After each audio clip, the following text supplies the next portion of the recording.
ዘመናትና ስለወራት ማንም እንዲጽፍላችሁ አያስፈልጋችሁ። የጌታ ቀን ሌባ በሌሊት እንደሚመጣ እንዲሁ ይመጣ ዘንድ ራሳችሁ አጥብቃችሁ አውቃችሁ።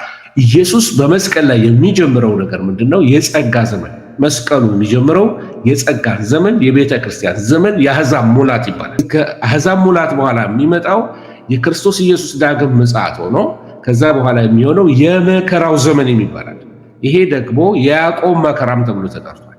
ያዕቆብ መከራ በሌላ ስሙ ደግሞ ሰባኛ ሱባኤ ተብሎ የሺህ ዓመት መንግስት የሚባላል። የሺህ ዓመት መንግስት ኢየሱስ ክርስቶስ ከመላእክቱ ጋር ታጅቦ እግሮቹ በደብረ ዘይት ተራራ ላይ ሲረግጡ ሊትራሊ መንግስትን ከዓለም ሁሉ ላይ ከአንታይ ክራይስቱ ላይ ወስዶ ለ1000 ዓመት ያህል ጌታችን ኢየሱስ ክርስቶስ በምድር የሚገዛበት በአካል በምድር ለ1000 ዓመት በኢየሩሳሌም ተቀምጦ የሚገዛበት ይሆናል። ቅዱሳን በያላችሁበት የጌታ ሰላምና ጸጋ ይብዛላችሁ። ትንቢት ትምህርት ትንሽ ለማለት ለመንደርደሪያ ያህል የትንቢት ትምህርትን ሰዎች ብዙ ሐሳብ ይሰጡበታል።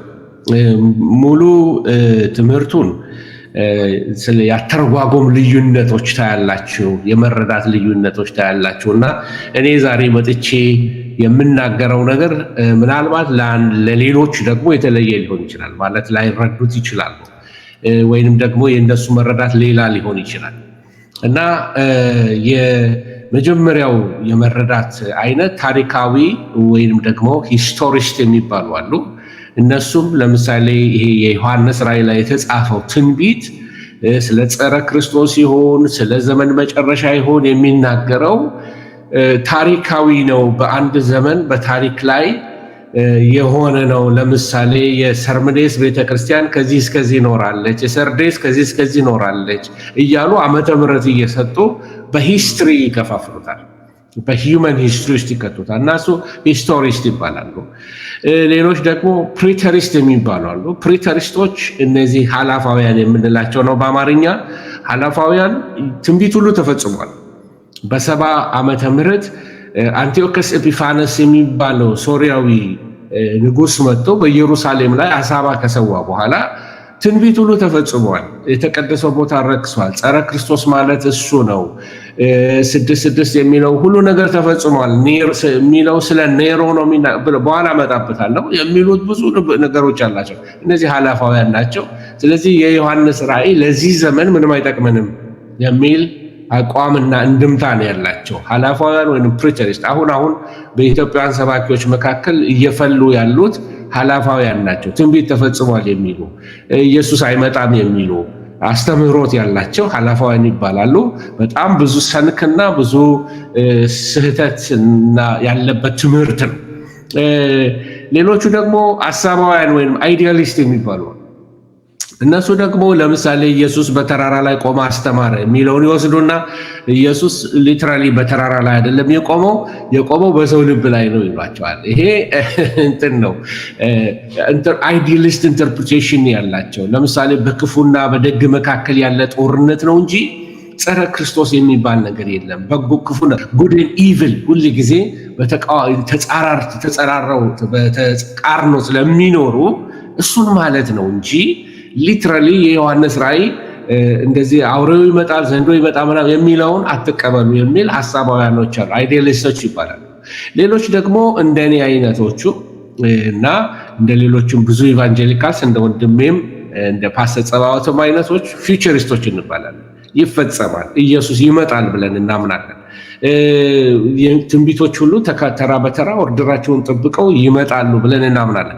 ስለዚህ 4 ስኩል ኦፍ ቶትስ ወይም ደግሞ 4 የአተረጓጎም አይነቶች ወይም የመረዳት አይነቶች አሉ። እንዳልኳቸው ሂስቶሪስት፣ ፕሪተሪስት፣ አይዲያሊስት ኤንድ ፊውቸሪስት ወይም በአማርኛ ደግሞ ታሪካውያን፣ ሐላፋውያን፣ አሳባውያን፣ ትንቢታውያን ይባላል። እንግዲህ ለመያዝ ከቸገራችሁ ዶንት ወሪ ወደፊት እቺ መጽሐፍ እየሰራኋት አለች። በህትመት ገና አልወጣችም። ስትወጣ መጀመሪያ ፓስተር ጸባዖት ይደርሰውና እዛ ብዙዎች ያደርሳል ብዬ አምናለሁና ኤዲት እየሆነች ብዙ ጊዜ ፈጅታብኛለች። ግን በጥንቃቄ ለመስራት ስለፈለኩኝ ነው ያዘገየኋት ከዓመት በላይ እጄ ላይ ያለች ከተሰራ በኋላ ማኑዋሉን ከጨረስኩ በኋላ ማለት ነው። እና እዛ ላይ ዲቴል ትምህርቱን ታዩታላችሁ። አወጣዋለሁ ለህዝብ አገልግሎት እንዲውል ብዬ ነው። ስለዚህ ወደ ጥያቄው ልሂድና አሁን ፓስተር ወደ ጠየቀኝ ጥያቄ መጨረሻው ዘመን ስንል ምን ማለታችን ነው? ይሄ መጨረሻው ዘመን ብለን የምንቆጥረው ዘመን ከየት ዘመን ጀምሮ ተቆጥሮ ነው መጨረሻ የተባለው የሚል ጥያቄ በጣም ጥሩ ጥያቄ ነው። መጽሐፍ ቅዱስ በአንደኛ ተሰሎንቄ ምዕራፍ 5 1 እና 2 ላይ ምን ይላል? ወንድሞች ሆይ ስለ ዘመናትና ስለ ወራት ማንም እንዲጽፍላችሁ አያስፈልጋችሁ። የጌታ ቀን ሌባ በሌሊት እንደሚመጣ እንዲሁ ይመጣ ዘንድ ራሳችሁ አጥብቃችሁ አውቃችኋል ይላል አንደኛ ተሰሎንቄ ላይ። ስለዚህ ዘመኑ ድንገት እንደ ሌባ ኢየሱስ ክርስቶስ ላይክ ቲፍ ኢን ዘ ናይት ሌባ በሌሊት እንደሚመጣ ድንገት እንደሚሆን አስደናቂ እንደሚሆን የጌታ መምጣት በግልጽ እንደሚሆን ጳውሎስ በመጽሐፉ ላይ ጽፎታል። ስለዚህ ይሄ ሰው ሰራሽ ትንቢት አይደለም፣ ወይም ደግሞ ቤተክርስቲያንን ለማሟሟቅ ሰው አሜን እንዲል የሚሰበክ ስብከት ሳይሆን ኢትስ አ ዋርኒንግ ማስጠንቀቂያ ነው። ዘመን ይደመደማል፣ ዘመን ያልቃል ብሎ ይናገራል። ጥያቄው ምንድነው? ይሄ ዘመን የመጨረሻ ዘመን ስንል ምን ማለታችን ነው? መጨረሻ ከየት ተጀምሮ ነው መጀመሪያ የሚለው ጥያቄ እሱ ማየታችን ጥሩ ነው። መጽሐፍ ቅዱስን ሄደን ስናጠና ወደ ከ7 እስከ 8 የሚሆኑ ዘመናትን ይጠቅሰዋል። የመጀመሪያው የንጽህና ዘመን ይባላል። የንጽህና ዘመን ከዘፍጥረት ምዕራፍ 1 እስከ 3 ያለው ዘመን ላይ ሄዳችሁ ስትመለከቱ ኤጅ ኦፍ ኢኖሰንስ ነው። ምንም ኃጢአት አልነበረም፣ በደል አልነበረም፣ ንጹህ ዘመን ነው። የንጽህና ዘመን ይባላል። ከዛ ሄዳችሁ ደግሞ ከምዕራፍ 4 ዘፍጥረት እስከ ምዕራፍ 6 ሄዳችሁ ስትመለከቱ የህሊና ዘመን ይባላል። ኤጅ ኦፍ ኮንሽስነስ፣ ሰዎች በህሊናቸው የሚመሩበት ዘመን ማለት ነው። ከዛ ደግሞ ከምዕራፍ 7 እስከ 11 ሄዳችሁ ስትመለከቱ የሰው ግዛት ዘመን ይባላል። ይሄ የኖህ ዘመንን ተመልክታችሁ ስትመለከቱ እስከ ባቢሎን ድረስ ያለው ነገር የሰው ግዛት ዘመን ይባላል። ሰው የሚያስተዳድርበት ዘመን ነው። ብዙ ጥንቅጥ የወጣበት ዘመን ነው። ከዛ ከምዕራፍ 12 በኋላ የአባታችን የአብርሃም የሱ ጥሪ ጀምሮ የተስፋ ዘመን ይባላል። ስለዚህ ከአብርሃም እስከ ሙሴ ያለው ዘመን የተስፋ ዘመን ይባላል። ከዛ ደግሞ ከሙሴ ጀምሮ እስከ ኢየሱስ ክርስቶስ መስቀል ላይ ተፈጸመ የሚለው ቃል እስኪወጣበት ጊዜ ድረስ የሕግ ዘመን ይባላል። ስለዚህ ሕግ ተፈጸመ፣ ኢየሱስ ክርስቶስ ተፈጸመ ብሎ የዘጋው ያንን ነው አንዱ። ስለዚህ የሕግ ዘመን ይባላል። ከአባታችን ከአብርሃም ዘመን አምጥቶ የሚጨርሰው እዛ ሕግ ከጨረሰ በኋላ ይቅርታ፣ የሙሴ ዘመን ካለ ወይ የሙሴ ሕግ ዘመን ካለቀ በኋላ ኢየሱስ በመስቀል ላይ የሚጀምረው ነገር ምንድነው? የጸጋ ዘመን። መስቀሉ የሚጀምረው የጸጋ ዘመን፣ የቤተ ክርስቲያን ዘመን፣ የአሕዛብ ሙላት ይባላል በዳንኤል ቋንቋ ወይንም በሮሜን ቋንቋ። ስለዚህ የአሕዛብ ሙላት ይሆናል። ስለዚህ ከአሕዛብ ሙላት በኋላ የሚመጣው የክርስቶስ ኢየሱስ ዳግም ምጽአት ሆኖ ከዛ በኋላ የሚሆነው የመከራው ዘመን ይባላል። ይሄ ደግሞ የያዕቆብ መከራም ተብሎ ተጠርቷል። ያዕቆብ መከራ በሌላ ስሙ ደግሞ 7ኛ ሱባኤ ተብሎ ተጠርቷል። በተለያዩ ስሞች እንደተጠራ ላሳያችሁ ብዬ ነው። ይሄ 7 ዓመት የሚቆየው ጊዜ የመከራ ዘመን ይባላል። ስለ 7 ዓመቱ ከየት መጣ ምናምን ለምትሉ ሰዎች ካላችሁ ዳንኤል ላይ ሄዳችሁ ስትመለከቱ ዳንኤል 9 ላይ ስለ 7 ሱባኤ ይናገራል። 7ውን ሱባኤ እየተነተናችሁ እየሸነሸናችሁ ታሪክ ጋር ስታዛምዱት ኤግዛክትሊ የሚመጣው ነገር ልክ የእስጢፋኖስ ተወግሮ እስከሚሞትበት ቀን ድረስ ያ 490 ተብሎ የተነገረለት የትንቢት ዘመን የሚፈጸምበት ይሆናል። በካልኩሌሽኑ መሰረት ሳባቲካል ካውንቲንግ ይባላል። ይህንንም ካላስታወሳችሁ አትጨነቁ፣ መጽሐፍ ይዛችሁ ታነቡታላችሁ። ሌላው የሺህ ዓመት መንግስት የሚባላል። የሺህ ዓመት መንግስት ኢየሱስ ክርስቶስ ከመላእክቱ ጋር ታጅቦ እግሮቹ በደብረ ዘይት ተራራ ላይ ሲረግጡ ሊትራሊ መንግስትን ከዓለም ሁሉ ላይ ከአንታይ ክራይስቱ ላይ ወስዶ ለ1000 ዓመት ያህል ጌታችን ኢየሱስ ክርስቶስ በምድር የሚገዛበት በአካል በምድር ለ1000 ዓመት በኢየሩሳሌም ተቀምጦ የሚገዛበት ይሆናል። ይህንን ለመቀበል ለብዙዎች ይከብዳቸዋል። ይሄ ለዚህ ነው እነዚህ ሂስቶሪስት የሚባሉት ኢንተርፕሪቴሽን የሚያደርጉ ወይም አይዲያሊስቶች የሚባሉት ኖ ኢየሱስ ሊትራሊ ደብረ ዘይት ላይ አይቆምም። ኢየሱስ የሚለው ምንድነው? በሰው ልብ ውስጥ መጥቶ ይገዛል ማለቱ ነው ይላል። ይሄ ማለቱ ነው ብለን የእኛን ሀሳብ ኢንተርቴን ማድረግ የለብንም። let the word speak፣ ቃሉ በራሱ ይናገር። ስለዚህ በጣም ጥንቃቄ ልናደርግ ይገባናል። ሌላ አሁን ያለንበት ዘመንን መጽሐፍ ቅዱስ ሚስጥር የነበረ ዘመን ነው ይላል። አሁን ያለንበት ዘመን ይሄ የመጨረሻው ዘመን ነው ወይ ለሚለው ጥያቄ መልስ ለመስጠት ነው እና የመዳን ቀን ተብሎ ተጠርቷል። ይሄ የመጨረሻው ዘመን አሁን ያለንበት ዘመን ሚስጥር የነበረ ነው። ለምን ጳውሎስ ከቀደሙት ነቢያት አንድም እንኳን ይችን ከመስቀሉ ጀምሮ እስከ ኢየሱስ ክርስቶስ ከሺህ ዓመቱ መንግስት እስከሚመጣበት ጊዜ ድረስ ያለው ያንን ጋር ነቢያት አልተነበዩም፣ ስለ ቤተ ክርስቲያን አልተናገሩም። ስለዚህ ሚስጥር ነበረ። ለማ ተገለጠ? ጳውሎስ። ይህንን ኤፌሶን 3 ላይ ትመለከቱታላችሁ። ስለዚህ ሚስጥር የነበረ ነው ያ ዘመን። በዚህ ሚስጥር የነበረውን ዘመን ለእኔ ለጳውሎስ እንደ ጭንጋፍ ለሆንኩት ተገለጠልኝ፣ ከሁሉ በልጬ አይደለም አለ። ነገር ግን ስለ ቤተ ክርስቲያን ዘመን፣ ስለ ቤተ ክርስቲያን መልእክት አሕዛብና አይሁድ አብረው እንደሚወርሱ የጥል ግድግዳ በክርስቶስ መስቀል እንደፈረሰ ይህን የምስራች የሚነግረን ማን ነው? ጳውሎስ ነው። ተገለጠለት ስለዚህ ዘመን እና የመዳን ቀን ብሎ ጠርቶታል። የወንጌል ዘመን ነው። ወንጌል በኃይል የሚሰበክበት ዘመን ነው። አሁንም ወንድሜና እኔም እንደምናደርገው ሌሎችም ወገኖቻችን እንደሚያደርጉት ፍጥረት ሁሉ ወንጌል እንዲሰማ የወንጌል ዘመን ተብሎ ይጠራል። እንደገና የቤተ ክርስቲያን ዘመን ተብሎ ይጠራል። የጸጋ ዘመን ተብሎ ተጠርቷል። የአሕዛብ ሙላት ዘመን ተብሎ ተጠርቷል። ሌላው ደግሞ የመንፈስ ቅዱስ ዘመን ነው። ስለዚህ የጸጋ ዘመን ነው፣ የመንፈስ ቅዱስ ዘመን ነው፣ የወንጌል ዘመን ነው፣ የቤተ ክርስቲያን ዘመን ነው፣ የመዳን ቀን ነው። ይሄ አሁን ስላለንበት ዘመን የተሰጠ ስም ነው። ሌላው ስም አብሮ ለዚህ ዘመን የተሰጠው ምንድን ነው? ወንጌል በኃይል እየተሰበከ ስላለ ከመቼውም ዘመናት በላይ ከመቼውም ጊዜ የበለጠ ወንጌል እንደዚህ ዘመን አልተሰበከም። እንደዚህ ዘመን በሚዲያዎች፣ በሶሻል ሚዲያዎች፣ በቴሌቪዥኖች፣ በሬዲዮኖች፣ በመጽሐፍቶች ቴክኖሎጂውን በሙሉ በመጠቀም ቤተክርስቲያን ዓለምን እየሸፈነች ነው ያለችው በመልእክቷ ማለት ነው። ይሄ ዘመን በኃይል ወንጌል የሚሰበክበት ዘመን ስለሆነ አንዱ የዘመን መጨረሻ ምልክት የወንጌል መሰበክ። ስለዚህ የወንጌል መሰበክ ምልክት ስለሆነ የስ ኢንዲድ ይሄ ዘመን የመጨረሻው ዘመን ነው እንላለን። ስለዚህ የዘመኑ ጅማሬስ ከየት ተጀመረ የሚለውን ጥያቄም አብሮ ማየት ጥሩ ነው። ምክንያቱም ለሰዎች የመጨረሻ ዘመን ሲባል ክፉ ነገር ብቻ የሚመጣ ነው የሚመስላቸው። የመጨረሻው ዘመን ሲባል ይሄ አሁን ያለው ትውልድ ልክ እንደ ኖህ ትውልድ ኖህ እንደነበረበት ትውልድ ከጥፋት ውሃ በፊት ያለ ትውልድ የመጨረሻ በምጣር ጫፍ ላይ ያለ ትውልድ እንደሆነ ቅዱሳት መጽሐፍትና ትንቢቶች ሁሉ ይናገራሉ። ስለዚህ የዘመኑ አቆጣጠር የጀመርነው ከጫፍ ጀምረን ነው። ከንጽህና ዘመን ጀምረን እስከ ሕሊና ዘመን፣ እስከ ሰው ግዛት ዘመን፣ እስከ ሺህ ዓመት ዘመን ብለን ነው እና ከዛ ጀምሮ ነው የቆጠርነው ማለት ነው። ከአራት ስለ ዘመናት መጨረሻ ዘመን ነው ስንል ምልክቶቹን እያየን ነው። የዘመኑ መልክ እየታየ ነው። ታይትሉ ላይ እንደሰጠኸው የዘመኑ መልክ ስንመለከተው ዘመኑ የሚያሳየን በሙሉ ቢጊኒንግ ኦፍ ዲ ኤንድ የመጨረሻው መጀመሪያ ነው። ነገሮች ወደ መደምደም እያረጉ ነው። እስካሌት እያረገ ነው። ሲቹዌሽኖች በሙሉ በኋላ ላይ ዲቴይል ለማብራራት ሞክራለሁ። ሰዎች ከየት እንደሚማሩ ማወቅ አለባቸው። ስለ መጨረሻው ዘመን እንዳልከው አሁን ሰዎች ይጨነቃሉ። አሁን ለምሳሌ ፌስቡክ ላይ ሁሉም ኤክስፐርት የሆነበት ዘመን ነው። ሁሉ ኦፒኒየን አለው። በተለይ አንዱ የአሜሪካንን ክርስትና በጣም እያፈራረሰው ካለው ነገር አንዱ ይሄ ኮንስፓይረሲ ቲዮሪ የሚባል ነገር አለ። ኮንስፓይረሲ ቲዮሪ ማለት ምንድነው? የሆነ ሚስጥራዊ ነገር ከኋላ የሆነ ነው። ሚስጥራዊ ድርጅት አለ፣ ሚስጥራዊ እንደዚህ አሰራር አለ፣ እንደዚህ ብሎ ከእግዚአብሔር ቃል ውጭ የሆነ ማብራሪያ የሚሰጡ ሰዎች አሉ።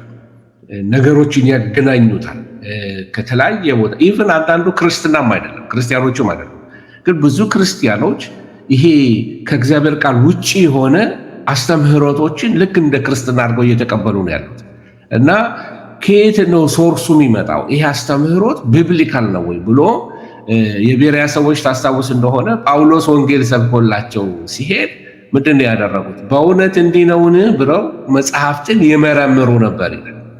አንዱ ከትውልዳችን ከተዘረፈብን ነገር አንዱ ምንድነው? መጽሐፍት ተወሰዱብን። የእግዚአብሔር ቃል ፓሽን፣ ለቃሉ ያለን ፓሽን ስለተወሰደ ሰዎች በቀላሉ ምን ይሆናሉ? በስማ በለው ነው የሚያውቁት። ስለ ትንቢትም በስማ በለው ነው። አሁን በስርዓቱ ትንቢትን እናስተምራለን ብትልና ክላስ ቸርች ውስጥ ብትጀምር ከሚመጣው ተማሪ ይልቅ ሌላ ነገር አለ ብትል የሚመጣው ይወዳል። ምክንያቱም ስለ ትንቢት ትምህርት እያንዳንዱ አማኝ በተለይ በነገራችን ላይ ብዙ ቦታ ተናግሬዋለሁ። የተሰሎንቄ አማኞች ገና በጌታ 3 ወራቸው ጳውሎስ ስለ መምጣት ስለ ምጽአት ይነግራቸው ለ3 ወር ክርስቲያን ስለ ጌታ መምጣት ከመንገሩ የተነሳ መልእክቱን አሁን የቀደሙት አማኞች እንዴት ነው ሪአክት ያደረጉት የሚለውን ለመመለስ ነው ወደ እነሱ ሄድኩት። እነሱ ይህንን ሲሰሙ ያደረጉት ምንድን ነው? ብዙዎቹ አንዳንዶቹ ደንግጠዋል፣ ጊዜው አልቋል። ከዚህ የተነሳ አንዳንዶች እንደውም ተሰሎንቄ ላይ እንደምታየው ስራቸውን ሁሉ ተወ። ለዚህ ነው ጳውሎስ ሊሰራ የማይሆን ላይብላ አላቸው እና አሁን ጌታ ሊመጣ ነው ነገ ቢባል ዶክተር ቢሊ ግርሃም ምን አሉ? ነገ ጌታ እንደሚመጣ ወይም ሰርተን ታይም ጌታ ይመጣል በዚህ ጊዜ የሚለውን ነገር ቢሰሙ ምን ያደርጋሉ አሏቸው። እና ዶክተር ቢሊ ግርሃም ምን አሉ? ዛሬ ማድረገውን አደርጋለሁ። አሁን ዱ ዘ ሴም ቲንግ አይ ዱ ቱዴይ አሉ። እና ምን ማለታቸው ነው? አትክልት ላይ እያጨዱ ከሆነ እዛ አትክልት እያጨዱ ጠብቀዋል። there is nothing I can do ማለት በኃጢአት ላለ ይመለሳል፣ በጽድቅ መንገድ ላይ ላለ አውልኮን በዛው ጽድቅ ላይ ምን አደርጋለሁ ማለት ነው እኖራለሁ ማለት ነው። እና ዶክተር ቢሊ ግርሃም ያሉትን ነው። አሁን ምንድነው የቀደሙት አማኞች አንዱ ነገራቸው ምንድነው ለየት ያለ ነገር? ማርቲን ሉተር ምን አለ? ኢየሱስ ትላንት እንደሞተ ነገ ተመልሶ እንደሚመጣ አድርጋችሁ ሁል ጊዜ ተዘጋጅታችሁ ኑሩ ይላል። ትላንት እንደሞተ አስብ፣ ሁል ጊዜ ፍሬሽ ይሁን ውስጥህ ማለት ነው። at the same time ደግሞ ምን ይሁን ተመልሶ እንደሚመጣ ነገ ይመጣል ያላችሁ አስቡ። እንደገና ደግሞ ለዛ ጊዜ ምን በሉ ተዘጋጅታችሁ ኑሩ እና ሁሉ ጊዜ ሬዲነስ።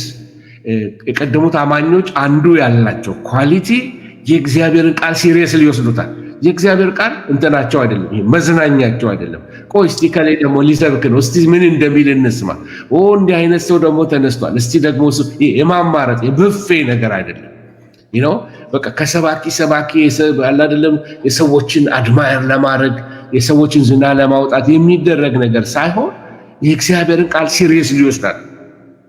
ቃል ለነሱ ማለት በጣም የከበረ ነገር።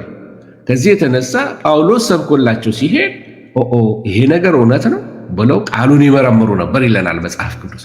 እና ይሄ ሬዲነስ ነበራቸው። ቀድሞ አባቶች በጣም ሬዲነስ ፕሪፔርድ ናቸው። ለመከራ ተዘጋጅተዋል፣ ለችግር ተዘጋጅተዋል፣ ለተቃውሞ ተዘጋጅተዋል፣ ስለ ክርስቶስ ለመሞት ተዘጋጅተዋል።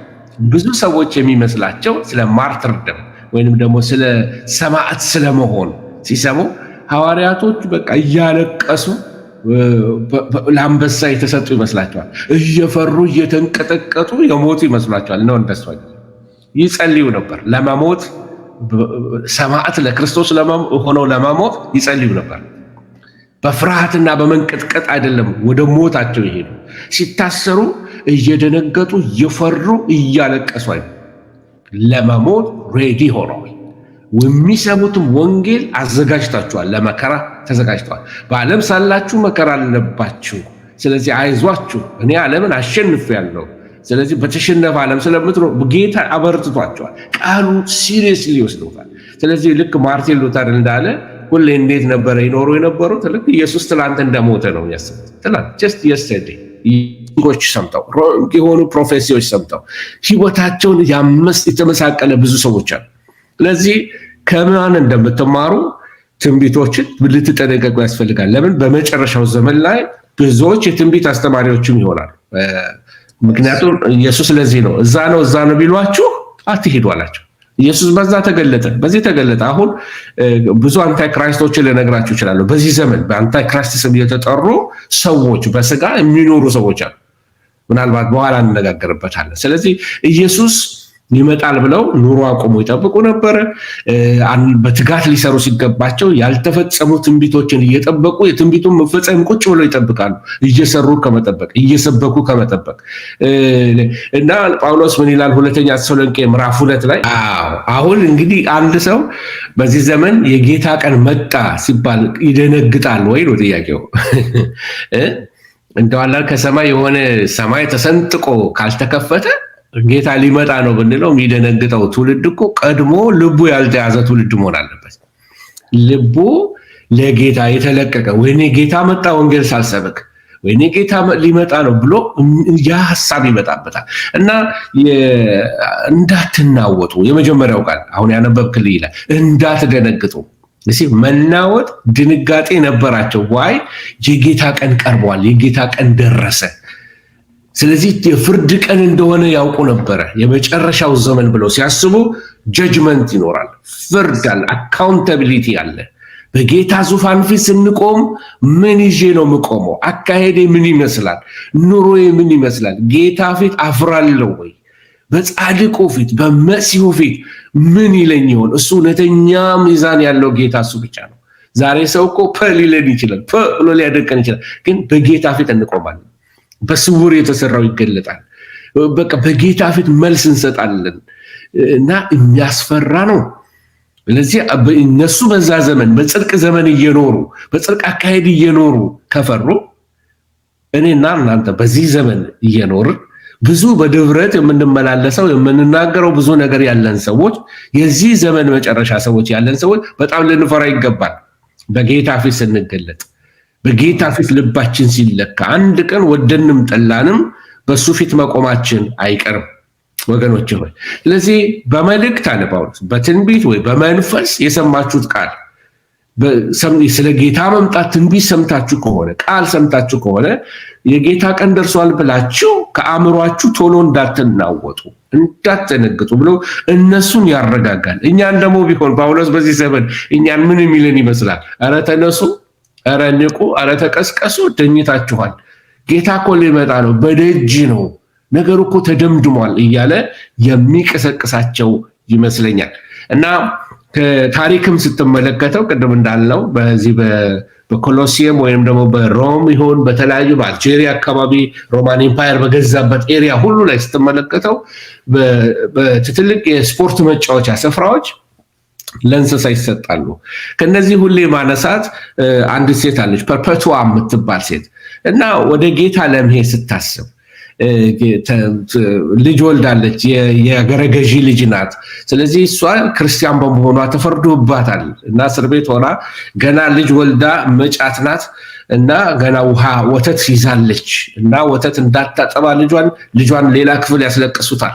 እሷ እዚህ በቃ በጣም ያስቃይ ሆኖባት ነበረ። ክርስቲያንነትሽን ተይ፣ ልጅሽን ማጥማት ትችያለሽ። አባቷ መጥቶ እያለቀሰ ይለምናታል። በቃ ሪናውንስ አድርጊ፣ ይህንን ኢየሱስን መሲህ ነው አትበይ፣ አትከተይ ይችላል። እስከ መጨረሻ ገና አራስ ሕፃኗን ልጅ እያለቀሰ እሷን ወስደው ሰማዕት ሲያደርጓት፣ ከእሷ ጋር ብለንዲና የምትባል ነበረች። እሷንም ልክ እንደዚሁ የቸርች ሂስትሪ ላይ ሄዳችሁ ስትመለከቱ ክርስቲያኖች የከፈሉት ዋጋ ለወንጌል ይሄ ነው የሚባል አይደለም። እና ምንድነው እንደዚህ ድራይቭ ያደረጋቸው? የመጨረሻውን ዘመን ነገ ኢየሱስ ይመጣል፣ የጌታ መምጣት በቅርብ ነው ብሎ ስለሚያስቡ ህይወታቸው ሪፋይንድ ነው፣ የተወለወለ ነው፣ የነጻ ነው። ስሜታቸውን ይቀድሳሉ፣ ልባቸውን ይቀድሳሉ፣ ንግግራቸውን ይቀድሳሉ፣ አካሄዳቸውን ይቀድሳሉ እና በቅድስና ይኖራሉ። ከዓለም በተለየ ህይወት ይኖራሉ። ስታንዳርዳቸው የተለየ ነው። ከዓለም ጋር ጠረናቸው ይለያል። ወገኖች ሆይ እግዚአብሔር ወደዛ ክብርችንን የእኛን ቤተክርስቲያናችንን የዘመኗን ቤተክርስቲያን ወደዛ ክብር ያምጣት። የምንጠብቀው ሪቫይቫል ይሄ ነው። የወንድሜ መልእክት ተሐድሶ ነው እንግዲህ። ስለዚህ በተሐድሶ ድምፅም መልእክታችን ይሄ ነው። ሪቫይቫል ለቤተክርስቲያን ተሐድሶ፣ የፈረሱ ቅጥሮች ይሰሩ፣ የፈረሱ መሰዊያዎች ይሰሩ፣ የጣልናቸው ስታንዳርዶቻችንን እንደገና እናንሳ። የቀደመው ትውልድ ዋጋ የከፈለለትን ወንጌል እንደገና ልናነሳው ይገባል ብዬ አምናለሁኝ። ጥሪ ነው ለቤተ ክርስቲያንና አሁንም እንግዲህ ምንድነው የመምጫውን ጊዜ ለማወቅ ይመረምራሉ። በሚያቸው ምልክቶች ደግሞ አንዳንድ ሰዎች ሳይመረምሩ ሲቀሩ ሰው ይነግራቸዋል። ከዚህ የተነሳ ይደነግጣሉ፣ ይታወካሉ። እና ኮሮና ይመጡና ኮሮና 666 ነው አሏቸው። የሆነ ነገር መጣ ሲባል ደግሞ አይደለም እንትና ነው 666 ይሏቸዋል። እቺ ትንሽ ቅንጥብጣቢ ትንቢቶችን ስለሚነግሯቸው ከዛም ቆራርጠው ከኦሪጂናል ጋስፕል ጋራ ከኦሪጂናል መልእክቱ ጋራ ስላልተገናኙ በነቃ ስፒሪቹዋል ላይፍ ስለማይኖሩ በስማ በለው ስለሚኖሩ አንዳንድ ጊዜ በጣም ይቅርታ አድርግልኝ ይሄንን ስናገር ድሮ እናቴ ዳግም ሳትወለድ በፊት በስማ በለው ከሚታመንበት ወገን ነበረች። ማለት ያው በባህላዊ ክርስትና ማለት ነው። ልክ አሁንም ፕሮቴስታንት ውስጥ ኢቫንጀሊካል ውስጥ የምታየው ባህላዊ ክርስቲያኖች ትራዲሽናሎች በቃ እስቲ ፓስተር የሚለውን እንኳን ስብከት ይሰማሉ። በእርግጥ ይሰሙናል፣ እግዚአብሔር ይባርካቸው። ግን ቤታቸው ሄደው ግን አይመረምሩም። በግላቸው መጽሐፍ ቅዱስ አያነቡም። በግላቸው እግዚአብሔርን አይፈልጉም። ቤተክርስቲያን ጸሎት ካለ የቤተክርስቲያን ጸሎት ነው የሚያቆማቸው። መጽሐፍ ቅዱስን የሚያነብላቸው ፓስተሩ ሆኗል። ምንም የተለየንበት የለም። ድሮ አዛውንት አያቶቻችን እናቶቻችን ያረጉ እንደነበረው የነፍስ አባት መጥቶ ካላስተማራቸው እንደማረጉ ልክ እንደዛ ወደሚሆን ትራዲሽን እየመጣ ነው። ይሄ መሰበር አለበት። አማኞች የጣሉትን መጽሐፍ ሊያነሱ ይገባል። ልክ እንደቀደሙት ዘመን አማኞች ለመሞት እንኳን የተዘጋጁ፣ ትላንት ኢየሱስ እንደሞተ ዛሬ ተዘጋጅቼ መኖር ነገ እንደሚመጣ የሚለውን ይሄንን ልተውላቸው ፈልጋለሁ። ያስተናገዱት በጀግንነትም ነው፣ በሬዲነስ ነው። ሃይላይት እሱ ነው። ሬዲነስ ነበራቸው። ጥራት ያለው ነገር ተጀምሮ ነበር በህዝባችን መካከል። ወንጌል ሲገባልን በዋጋ ተከፍሎበታል። በጣም ብዙ መንገድ ተኬዷል። ግን ከተወሰነ ጊዜ በኋላ እንዳልከው እንትኑ ይሄ እንትን ያልሆነ ምድርን እንድንሸት ከምድር ጋር የሚያጣብቅ የሰማዩን እንዳንናፍቅ የሚያደርግ ኢቭን ምስክርነቶችን አውጥተህ ተመልከት። ነይና መስክር ይከሌ ናና መስክር ይከሌ የሚባሉት እኮ የሆነ ነገር ፊዚካሊ የተጨመረላቸው ነገር ምንም አይደለም። አሁን እዚህ ሀገር መጥተህ 4x4 መኪና ገዛው ብለህ ብትል ይስቁብሃል ሰዎች። ምክንያቱም ሁሉ ዓለማውያን ይነዱታል። ይሄ እግዚአብሔርን የማይፈራ ሁሉ ይነደዋል። ጸልዮ አይደለም፣ እግዚአብሔር ባርኮት ነው አይደለም፣ አልባረከውም። እግዚአብሔር ሰርቶ ያገኘው ነው። መኪና መግዛት፣ ቤት መግዛት፣ ይህ እነዚህ ጥሩ ነው። ከእግዚአብሔር ተቀብያለሁ፣ እግዚአብሔር ይባረክ ብሎ እግዚአብሔር እናመሰግናለን። ግን እውነተኛው ምስክርነት ሪሊ ክርስቶስ በምን መንገድ ህይወቴ ውስጥ ተገለጠ? ጌታን በምን ምዕራፍ አወቅኩት? ስፒሪቹዋሊ ምን ያህል ደርሻለሁ? ምን ያህል ጌታን አወቅኩት? ምን ያህል የጌታ ብርሃን ውስጥ ይበራልኝ? ይሄ ዲፕ የሆነው ስፒሪቹዋል የነበረው ነገር እየተወሰደ ሱፐርፊሻል። እኔ አንድ ምስክርነት አነበብኩኝና አሳቀኝም ገረመኝም። የገረመኝ ምንድነው? ባለ 2 ሲዲ ማጫወቻ ቴፕ ጌታን በጾም ጸሎት ለምኘው ጌታ ሰጠኝ የሚል ነው። እና አካባቢው ላሉበት አካባቢ ባለ 2 ሲዲ ማጫወቻ ወይም MP3 ሰጠኝ፣ አይፎን ሰጠኝ፣ የጸልየውበት ስለተሰጥቶናል ብለው ካመኑ ይሁንላቸው። መናቂ አይደለም እየተደረገላቸው። ማይ ፖይንት ኢዝ ይሄ ማቴሪያሊስቲክ ማይንድ ሴት እንዲኖረን አየህ። ቀስ ያለውን ተመልከት። የወርቁ ዕቃ ተወስዶ የብር ዕቃ አይደለም። የሰለሞን ዘመን የነበሩት የወርቅ ዕቃዎች ተወሰዱ ወደ ባቢሎን። የወርቁ ዕቃ ተወሰደና ሱፐርፊሻል የሆነው ሎወር ግሬድ የሆነው አናሳ ግሬድ ያለው አመጡና አስገቡት እና የወርቅ ጋሻዎች ተወሰዱ። የወርቅ ዕቃዎች የከበሩ ተወሰዱ። የከበረው ስፒሪቹዋሊቲ፣ የጸሎት ቫሊው፣ የአምልኮ ቫሊው፣ የቅድስና ቫሊው፣ እግዚአብሔርን የመፍራት ቫሊው፣ አንዱ ለአንዱ ቃል ገብቶ ቃልን የመጠበቅ የኪዳን የኮቨነንት ቫሊው ተወሰደ እና አሁን ክርስትናው መለኪያውን ምን አደረገው ማለት ነው? የሚታይ ነገር የሚታየው ነገር፣ የለበሰው ልብስ፣ የሚኖርበት ቤት፣ የሚነዳው መኪና ተወሰነ ቫሊዩ እና ስታንዳርዶች ሆኑ። እውነት ለመናገር እዛ አፍሪካ ላይ ሰዎች እንደዛ ሊሉ ይችላሉ። ሰሜን አሜሪካ ላይ ሰው ሁሉ ተበድሮም ይሁን ምን ብሎ ይሄን ኑሮ ይኖረዋል። እስ ነው ተብለሲኝ ይሄን ለመናገር ነው። በረከት አድርጎ ሰው ማየት የለበት። እውነተኛው ከብርሃናት አባት ከላይ የሚወርደው በረከት ኢየሱስን መውደድ። ከአምና ዘንድሮ ወደዋለሁ ወይ? ምን ያህል የጌታ ፍቅር ውስጤ ይንፈቀፈቃል። የቀደመው ቅባት አለ ወይ? የቀደመው ፓሽን ያለ ወይ? ኢየሱስ ተብሎ ስሙ ሲጠራ እንኳን ኤክሳይት ያደርገኛል ወይ? አሁን እኮ መዝሙሮቹንም እየቀያየርን ነው የምንሰማቸው። ድሮ አንድ መዝሙር እያገላበትን ቁጥር እንዲሰምተን አልቅሰ አብረጾም ያ ግሎሪ እየተወሰደብን የመጣ ይመስለኛል። እና እንዲሁ በመሀል ላይ ስለመጣ ነው። እና ጠላት ይህን የወሰደብንን ምርኮ ማስመለስ አለብን። ይሄ ምርኳችን ነው። ጸሎት ተወስዶብናል። የጸሎት መሰዊያ ይፈርሷል። ጸሎት ስብሰባ ላይ ለመሆኑ ቤተክርስቲያን ስንት ሰው ይመጣል? ልጠይቅ፣ ምዕመኑ እየጠየቅኩ ነው። ስንት ሰው ቸርች ጸሎት አለ ሲባል ይመጣል? እንኳን በአካል አይደለም በዙም እንኳን በዙም ጸሎት ላይ ሰው ይቀራል። ካለበት ብሎ መካፈል ይችላል። በዙም ጸሎት ሰው ይቀራል። እና አስበው መጀመሪያ ጸሎትን ሲወስድብን ጠላት መጀመሪያ ያደረገው ኮንሰርት ተብሎ በሀገራችን በኮንሰርት አዳራሽ ይሞላል። ጸሎት መጥፋት ጀመረ። ቀስ እያለ ደግሞ ኮንሰርቱም እየቀዘቀዘ መጣና አሁን ምን ሆነ? የነቢያት ጉባኤ ጋር መሄድ ተሆነ። መስማት የሚነገር ሚሴንተርድ ሆነ። ለኔ ይነገርልኝ፣ ለኔ ይባልልኝ። የእግዚአብሔር ሰው መጥቶ መልእክት እንዲያደርስልን የምንፈልገው እኔ ተኮር መልእክቶች ናቸው። ክራይስት ተኮር ሂስ ፐርፐስ አይደለም። በህይወታችን እንዲነገር የምንፈልገው እኔ ተኮር፣ እኔ እንዴት አድርጌ ልድመቅና ልውጣ፣ እኔ ስራ እንዴት ይሳካልኝ፣ እኔ እንዴት አንደኛ ልሆን የሚል ሚ ተኮር ነው ብዬ ነው ማስበው። መጽሐፍ እስራኤልን ካወጣህ ከመጽሐፍ ቅዱስ ውስጥ መጽሐፍ ቅዱስ የለም። መጽሐፍ ቅዱስ እና የእስራኤል ታሪክ አንድ ነው። በእስራኤል ታሪክ ውስጥ እግዚአብሔር ራሱን ገልጧል። በአብርሃም እግዚአብሔር ራሱን ገልጧል። በይስሐቅ እግዚአብሔር ራሱን ገልጧል። በያዕቆብ እግዚአብሔር ራሱን ገልጧል። በዮሴፍ እግዚአብሔር ራሱን ገልጧል። እነዚህ አባቶቻችን ብለን የምንጠራው ኦልድ ተስተመንት በአጠቃላይ አዲስ ኪዳን ብትመጣ ከሐዋርያት ውስጥ ብትመለከተው ምናልባት ከሉቃስ በስተቀር ሁሉም አይሁዶች ናቸው። ስለዚህ የአይሁዶች መጽሐፍ ነው እንዳልከው፣ አያግሪ እውነት ነው፣ ትክክል ነው።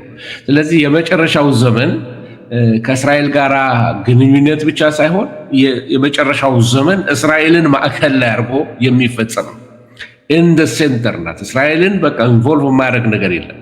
በቃ የትንቢት መዲና ናት እላለሁ። በቃ የትንቢት መዲና ናት። በቃ ትንቢት ሁሉ የሚሽከረከረው በእስራኤል ዙሪያ ነው። ትክክለኛ የፕሮፌሲ ተማሪዎች፣ ትክክለኛ የፕሮፌሲ አስተማሪዎች እስራኤልን ማዕከል ያደርጋሉ። እስራኤልን ይዘው ነው ኢንተርፕሬቴሽናቸው ሁሉ የሚሄደው። ምክንያቱም ብሉይም ይሁን አዲስም ይሁን አክሲስ አድርገው የሚሽከረከሩት በእስራኤል ላይ ነው። በተለይ ኢየሩሳሌም የትንቢት ማዕከል ናት፣ የዓለም ማዕከል ናት። በመጽሐፍ ቅዱስ ውስጥ ስለ እስራኤል የተነገሩ ብዙ ያልተፈጸሙ ትንቢቶች አሉ፣ የሚፈጸሙም ትንቢቶች አሉ።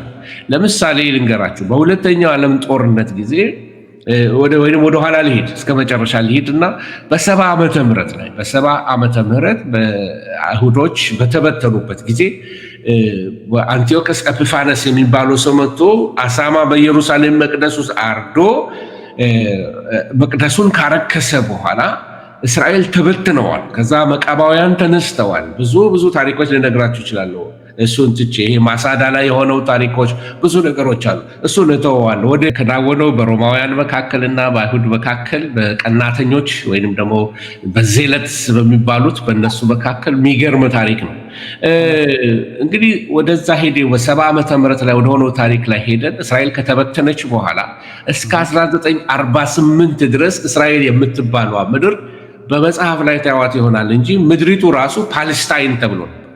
ፓለስታይን የሚለው ታሪክ የመጣው እስራኤል ከተበተነች በኋላ እና እስራኤል በ1948 በሁለተኛው ዓለም ጦርነት ሂትለር ከ6 ሚሊዮን በላይ አይሁዶችን ከጨፈጨፋቸው በኋላ የግድ ሲሆንባቸው የባልፎር ስምምነት ተደርጎ በእንግሊዝ በላይነት የባልፎር ስምምነት ተደርጎ እስራኤል ወደ ምድሪቱ መመለስ ሲጀምሩ አይሁዶች ለመጀመሪያ ጊዜ 1948 ላይ በዩናይትድ ኔሽን በተደረገው ስብሰባ ላይ ዩናይትድ ኔሽን እስራኤልን እንደ አገር አልኮ ልክ ሲቀበል ወደ ቦታዋ ኢንስቲትዩት ስትመለስ ያ ታሪካዊ ነው።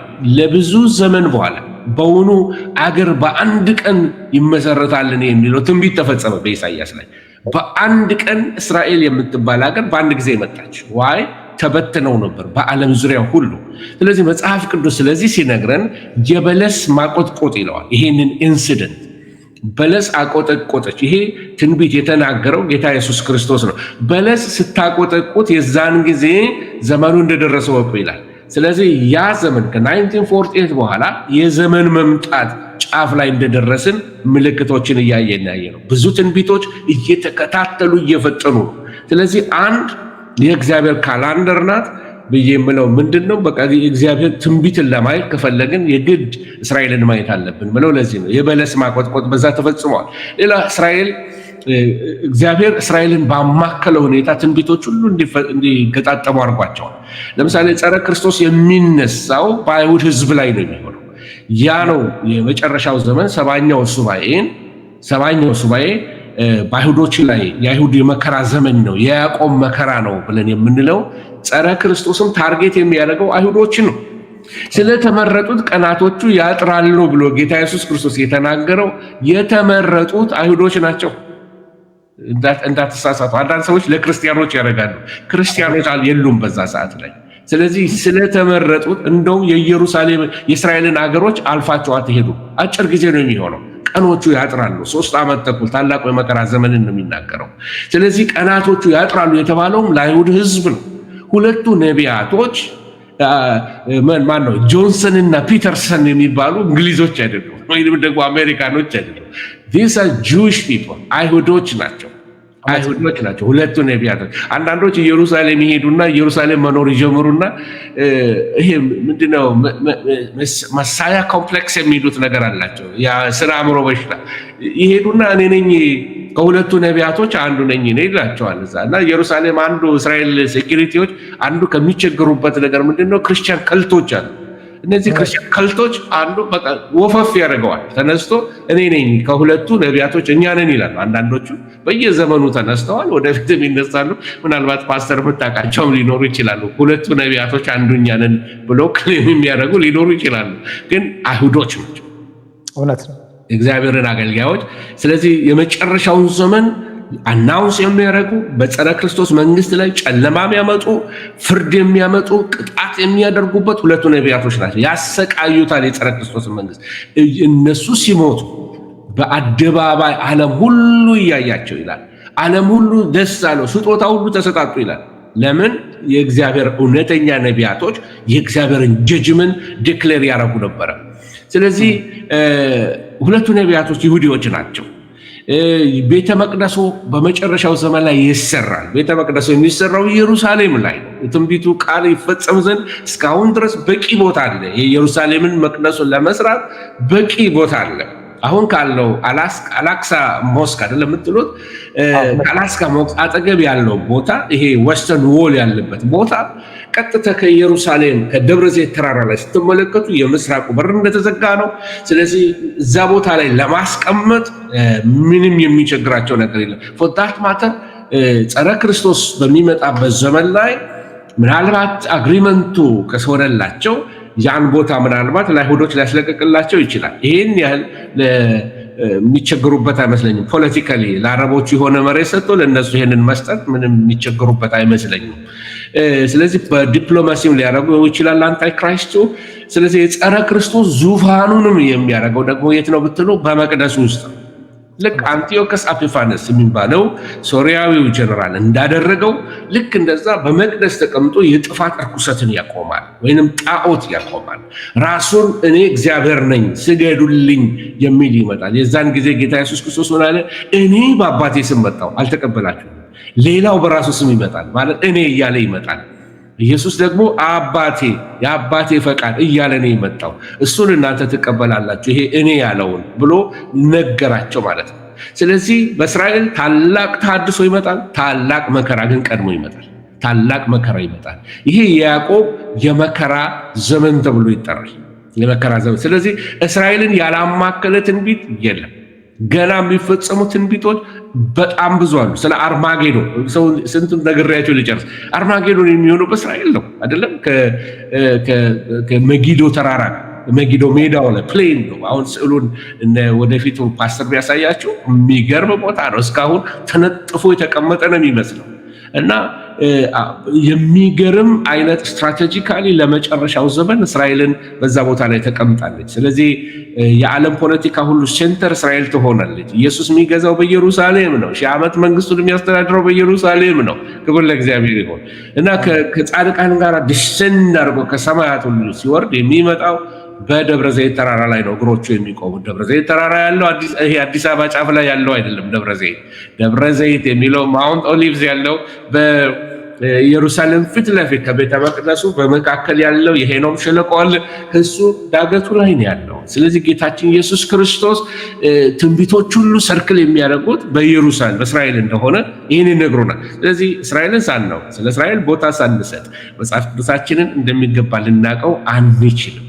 ስለዚህ ሌላው ደግሞ ወደ አብርሃም ኪዳን ልውሰድ። ብዙ በአበሾች ዘንድ ትንሽ ሪዘርቬሽን አይቻለሁ ሳስተምር። አንዳንዶች ተቃውሞ ይጽፉልኛል።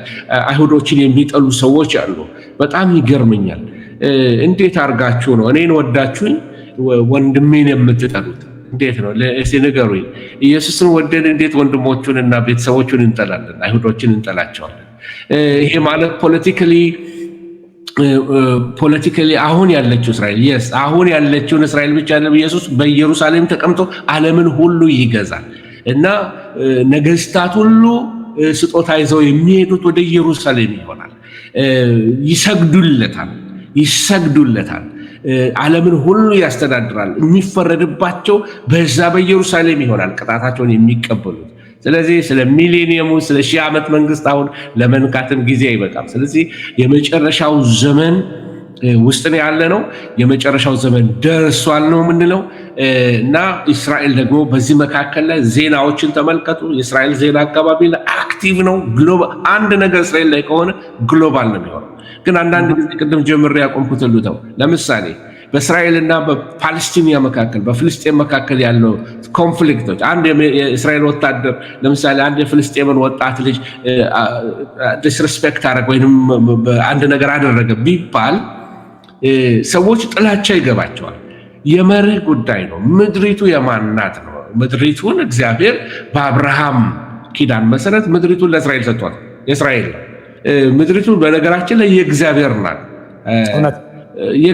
ናት። አንድ ሰዓት ላይ እግዚአብሔር ካላከበሩኝ ውጡልኝ ብሎ ልክ ምንድነው ይባላል ጭሰኛ ወይንም ደግሞ ምንድነው ቴናንት ነው የምንለው በአማርኛ። በዚህ በእንግሊዝኛ ቴናንቶችን ውጡልኝ፣ ቤቴን የተከራያችሁ ውጡልኝ ማለት እችላለሁ አይደለም? ልክ እንደሱ ማለት ነው። እግዚአብሔር ከምድሪቱ ላይ ውጡልኝ ይላል ኃጢአት ሲያበዙበት። ስለዚህ ነው ወደ ባቢሎን ይላካቸው።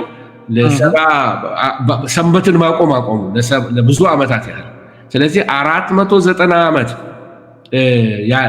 ተቀምጠው አስራትን ስላላወጡ ምንድነው የሚባለው አስራት ስላችሁ የሰንበት አስራት ስላላወጡ የ490 ዓመቷን 70 ዓመቷን ሂሳብ አስከፈላቸው።